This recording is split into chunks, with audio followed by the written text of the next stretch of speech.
नमस्कार जय हिंद साथियों। ईरान ने इजराइल पर डायरेक्ट हमला किया है, ये इतिहास में पहली बार हुआ है।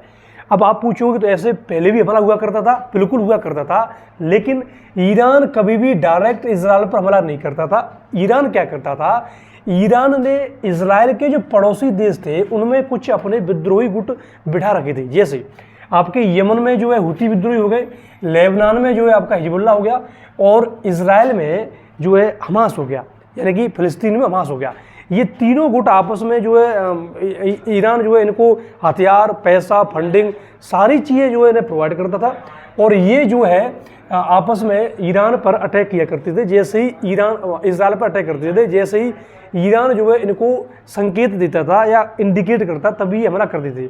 ऐसा पहली बार हुआ है कि ईरान ने लगभग 250-300 मिसाइलें एकदम प्रत्यक्ष रूप से इजराइल पर दागी हैं। तो आखिर इस घटना के पीछे क्या वजह थी, इसको मैं आपको पिछली वीडियो में बता चुका हूँ। आज का जो मुद्दा है वो ये है कि एक ज़माने में वही ईरान इजराइल को मान्यता देने वाला दूसरा मुस्लिम कंट्री हुआ करता था। एक ज़माने में इजराइल की एजेंसी मोसाद ईरानी फोर्सेस को ट्रेनिंग दिया करती थी। एक ज़माने में ईरान में 1 लाख यहूदी रहा करते थे। तो आखिर ये ऐसा क्या हो गया कि आज के समय में ईरान और इजराइल दोनों जानी दुश्मन हैं। तो इसको समझने के लिए बहुत आवश्यक है कि हम ईरान और अमेरिका के रिश्तों को समझें, क्योंकि तभी हम पहुंचेंगे इन दोनों के रिलेशन पर। क्योंकि अमेरिका के जिस देश के साथ अच्छे संबंध होंगे उसके इजराइल के साथ संबंध होना तय है। तो जैसे ही अमेरिका का कोई दुश्मन होगा इजराइल का हो जाएगा, ठीक है ना। तो अब हम आपको बताते हैं कि आखिर एक समय में अमेरिका इजराइल को F-16 विमान देता था, जो कि उस समय अत्याधुनिक किस्म के थे, बहुत आधुनिक किस्म के। उस ज़माने में लगभग 50 के दशक में हुआ करते थे। वह विमान अमेरिका ने ईरान को दिया, इजराइल को न दे करके, है ना। और उस समय ईरान के लिए अमेरिका एकदम तत्पर रहता था, फंडिंग को लेकर के लाडला था, चहेता था। आज वो जानी दुश्मन बन गया। तो आखिर इसके पीछे इतिहास क्या है, तो उसी इतिहास को हम खोजने का प्रयास करेंगे। आप अंत तक रहना, ये वीडियो आपके लिए बहुत महत्वपूर्ण होने वाली है। जितने भी नए साथी हैं चैनल को सब्सक्राइब करके जाएं, क्योंकि सब्सक्राइब करने में आपका कुछ नहीं जाता और हमें इससे बहुत फर्क पड़ता है। चलिए शुरू करते हैं। देखिए, ये बात थी 1942-44 की, जब द्वितीय विश्व युद्ध चल रहा था। द्वितीय विश्व युद्ध के दौरान जर्मनी का प्रभाव ईरान पर ज़्यादा हो गया। ईरान के जो साथ है उन्हें ये लग रहा था कि जर्मनी जो है जीतेगा, जर्मनी पावरफुल है, और जर्मनी के आदर्शों पर अगर हम चलेंगे तो हम ईरान को बहुत अच्छी महाशक्ति बना सकते हैं। जब ये घटना घटित हुई तो ब्रिटेन ने, यानी कि यूके ने और रसिया ने, यूएसआर ने इस पर अटैक कर दिया। अटैक करके इस पूरे क्षेत्र को कब्जा कर लिया। जब कब्जा कर लिया तो फिर शाह को अपनी गलती का एहसास हुआ। उन्होंने कहा कि भैया ठीक है, हम आपके पलड़े में रहेंगे, जर्मनी से हम कोई भी रिश्ते नहीं रखेंगे। तो बाद में ईरान, यूएसएसआर और जो है ब्रिटेन ने कहा कि जैसे ही द्वितीय विश्व युद्ध खत्म होगा हम आपके यहाँ से चले जाएंगे, ठीक है ना। अब प्रश्न उठता है कि आखिर ये ईरान इतना महत्वपूर्ण क्यों था, चाहे अमेरिका हो, चाहे यूएसएसआर हो और चाहे ब्रिटेन हो, इनके लिए महत्वपूर्ण क्यों था। महत्वपूर्ण इसलिए था क्योंकि इस ईरान में तेल के कुओं की खोज हो चुकी थी। उस जमाने में ऊर्जा का जो महत्वपूर्ण स्रोत था वो तेल था। तेल की खोज हो गई ना, तो अब जितने भी पश्चिमी देश थे, चाहे यूके हो, चाहे आपका यूएसएसआर हो, चाहे आपका जो है ब्रिटेन हो, अमेरिका हो, इनका यही था कि कैसे भी करके ईरान में अच्छे से पैंट हमारी जम जाए। आप ध्यान रखिएगा, जो मिडिल ईस्ट में जो भी क्राइसिस चल रही है उस क्राइसिस के पीछे अमेरिका का हाथ है, पूर्णतः अमेरिका, ये पश्चिमी लोगों का हाथ है। क्योंकि तेल के चक्कर में इन लोगों ने आपस में इस तरीके से लड़वाया है कि हम आपको बता नहीं सकते। पूरी क्राइसिस की जड़ ही अमेरिकी वाली है, ठीक है ना। तो अब देखो, जब इस पूरे रीजन पर इन दोनों देशों का कंट्रोल था, ब्रिटेन और यूके का, ब्रिटेन और यूएसए का। यूएसए नहीं चाहता था कि यूएसएसआर यहाँ पर कंट्रोल करे, क्योंकि शीत युद्ध का दौर स्टार्ट हो गया था। अमेरिका चाह रहा था कि इस पूरे महाद्वीप पर, पूरी दुनिया पर मेरी शक्ति हो। यूएसएसआर चाह रहा था कि मेरी पावर हो। इसको लेकर के, क्योंकि उस जमाने में ये यूएसएसआर की जो बॉर्डर था वो ईरान से डायरेक्ट लगता था, डायरेक्ट। तो इसलिए अमेरिका नहीं चाह रहा था कि कैसे भी करके यूएसएसआर का यहाँ हस्तक्षेप हो। इस बात को लेकर के उस जमाने में शाह पहलवी यहाँ के हेड हुआ करते थे, शासक हुआ करते थे। तो अमेरिका का कहीं ना कहीं यही था कि कैसे भी करके ईरान को अपने कब्जे में ले लें। वो इसको लेकर के ईरान के शाह को, ईरान की सरकार को अमेरिका ने बहुत एड दी, बहुत सारा पैसा दिया। जितनी भी कंपनियां थी उन कंपनियों को अत्याधुनिक चीज़ें सिखाई, ट्रेनिंग दी, तेल कंपनियां अपनी इन्होंने बिठाई। तो इस तरीके से अमेरिका ने इसमें यहाँ अपना कहीं ना कहीं इन्फ्लुएंस बिठाया, अमेरिका और ब्रिटेन दोनों ने। इन दोनों देशों की कंपनियां जो थी, ब्रिटेन की, यूएसए की, वो ईरान से तेल निकाला करती थी। उस तेल का 50% हिस्सा ईरान को मिलता था और 50 जो है मुनाफा अपने पास रखती थी। इस तरीके से ये प्रक्रिया चलती रही। अब आगे क्या होता है कि जब ये सारी चीज़ें चलती रही तो फिर ईरान में कहीं ना कहीं एक थोड़ा सा विद्रोह हुआ सरकार को लेके कि कैसे भी करके एक लोकतांत्रिक सरकार भी होनी चाहिए, क्योंकि पूरी पावर जो है अभी शाह पहलवी के हाथों हुआ करती थी। तो इस बात को लेकर के 1951 में चुनाव होते हैं, ईरान में चुनाव होते हैं और मोहम्मद मोमादेक जो है प्रधानमंत्री बनते हैं, यानी कि पार्लियामेंट्री सिस्टम बनता है, संवैधानिक राजतंत्र की स्थापना होती है। अब क्योंकि जितनी कंपनियां यहाँ तेल निकाल रही थी उनकी एक पॉलिसी थी, ऑडिट जो है पूरा इन कंपनियों के हाथ में था। ईरानी सरकार को कुछ नहीं पता था कि ये कितना तेल निकाल रही है, उस तेल का कहाँ से कितना पैसा आ रहा है, कोई भी हिसाब किताब नहीं था। ये सारी चीज़ें जो है कहीं ना कहीं जो मोहम्मद मोमादेक थे, इन्होंने इस घटना को जब देखा तो एक सरकार के खिलाफ, राजा के खिलाफ और इन कंपनियों के खिलाफ एक जनमत कहीं इकट्ठा किया। इन्होंने कहा कि देखो पूरा जो ईरान का जो संसाधन है उसका उपयोग ये लोग अपने हिसाब से कर रहे हैं, अपने फायदे के लिए कर रहे हैं और हमें कुछ मिल नहीं पा रहा है। तो इसी बात को ध्यान में रखते हुए 1953 में इन्होंने पूरी जितनी कंपनियां थी इन कंपनियों का राष्ट्रीयकरण कर दिया, यानी कि जो ब्रिटेन और अमेरिका की जो कंपनियां थी, तेल कंपनियां, वह कंपनियां प्राइवेट लोगों से छीन करके राष्ट्रीयकरण कर दिया गया, यानी कि जो है इनको कंपनियां सरकार की कंपनियां हो गई। जो सरकार की हो जाएंगी जो सीधी बात है, सरकार का पूरा नियंत्रण होगा और इन्होंने कहा कि भैया जो ईरान का संसाधन है वो हम लोगों के लिए रहेगा, पूरा देश के निर्माण में काम आएगा। हम ब्रिटेन और यूएसए का इतना हस्तक्षेप महसूस हम जो नहीं होने देंगे। जब ये घटना हुई तो 1953 में इनको प्रधानमंत्री पद से हटवा दिया। अमेरिका और ब्रिटेन की जो खुफिया एजेंसी थी, इन्होंने इनको पद से ही हटवा दिया, बर्खास्त करवा दिया प्रधानमंत्री की पद से, और शाह पहलवी को पूरी शक्तियाँ दे दी, क्योंकि शाह पहलवी अमेरिका की पूर्णतः गोद में था, एकदम गोद में। अमेरिका के इस बहुत अधिक प्रभाव था इसके ऊपर। इसी बात को लेकर के फिर बाद में एक वाइट रिवॉल्यूशन चलाता है शाह पहलवी, क्योंकि थोड़ा सा अमेरिका के प्रभाव में था, पश्चिमीकरण ज़्यादा था उसके अंदर।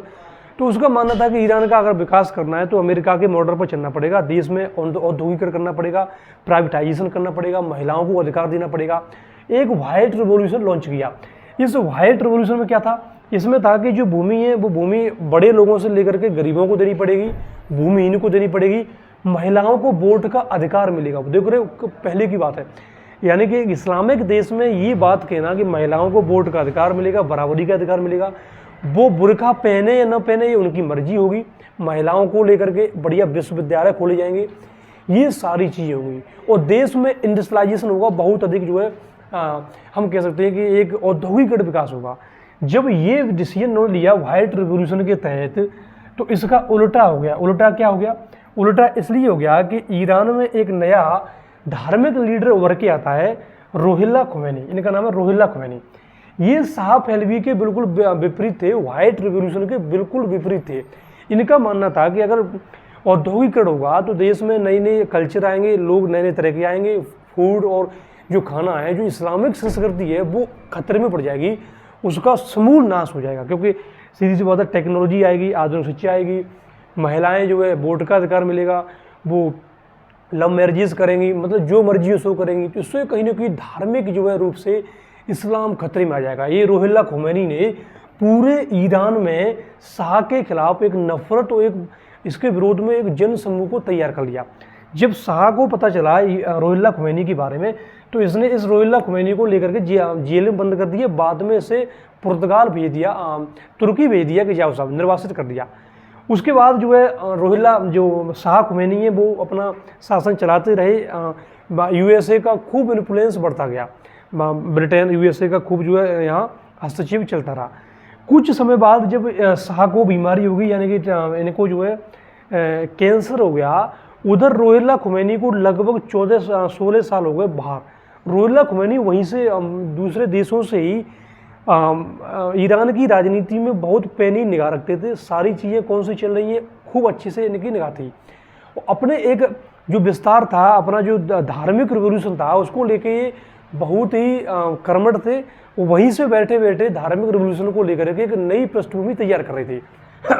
अब शाह के खिलाफ धीरे धीरे ईरानी लोगों का कहीं ना कहीं, क्योंकि इस्लाम को लेकर सारे लोग रूढ़िवादी होते हैं, कट्टर होते हैं, तो शाह को लेकर के कहीं ना कहीं उनका मोह भंग होने लगा और शाह के खिलाफ शिकायतें उपजने लगी, क्योंकि जितने भी दूसरे देशों से लोग आ रहे थे वो कहीं ना कहीं संस्कृति कल्चर को नुकसान तो पहुंचा रहे थे, ठीक है ना। इसी को लेकर के जब शाह इलाज कराने के लिए अमेरिका जाता है 1979 में, जनवरी 1979 की बात है, और जैसे ही रोहिल्ला खुमैनी को पता चलता है कि शाह गया अमेरिका, रोहिल्ला खुमैनी जो है सीधा जो है स्पेन से पहुंचता है ईरान में, ठीक है ना।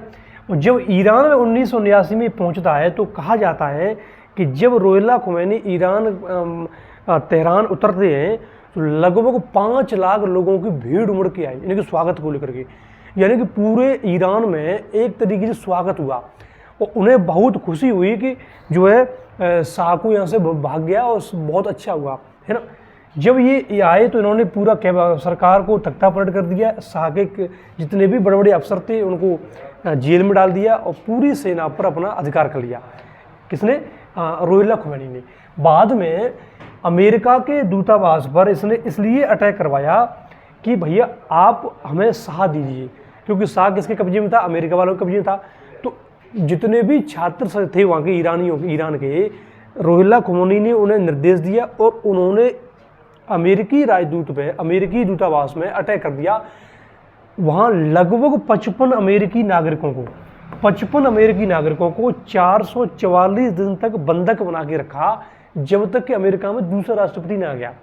तो उसके बाद फिर शाह की जो है मृत्यु हो जाती है वहाँ अमेरिका में, मिस्र में जाकर के, और 1979 में ईरान में धार्मिक क्रांति हो जाती है, पूरी तरीके से तख्ता पलट। व्हाइट रिवोल्यूशन जो चल रहा था उसको बिल्कुल बंद कर दिया, महिलाओं को जो अधिकार दिए गए सारे अधिकार छीन लिए गए, शरिया कानून लागू कर दिया गया। और जैसे ही ये सारी चीज़ होती है तो अमेरिका जो है, सीधी सी बात है, अमेरिका ईरान को छोड़ करके और इराक की गोद में चला जाता है। और फिर 1980 से इराक और ईरान का युद्ध होता है, जिसमें अमेरिका ईरान की बजाय इराक का समर्थन करता है।